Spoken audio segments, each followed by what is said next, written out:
So where do ideas really come from? Every song you've ever recorded, every beat you've ever made, every artwork you've ever created, in fact, any form of creative work and idea you've ever came up with, all came from somewhere.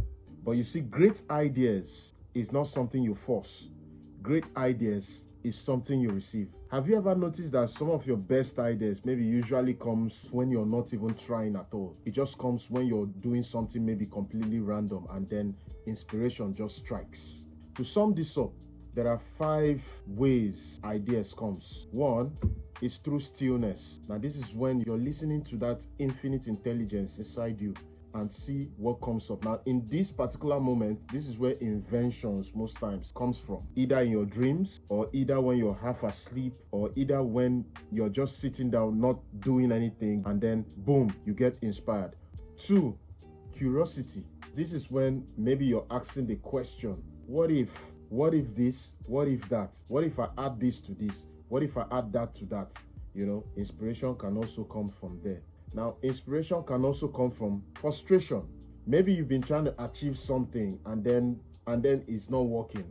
It thereby causes frustration for you, and then you start getting angry, and boom, you say, you know what?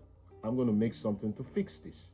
4, inputs. This usually comes from the things you consume, the information you consume, the tweets you check, the news you consume, the music you listen to, the movies you watch, and every other information you usually consume. You could get ideas from that and could turn out to be extremely great as well.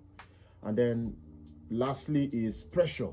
Ideas can come out of pressure as well. When you hit a deadline and you're being under pressure for you to finish up a particular project, that will force your imagination to open up to bring forth some ideas that could make it go well.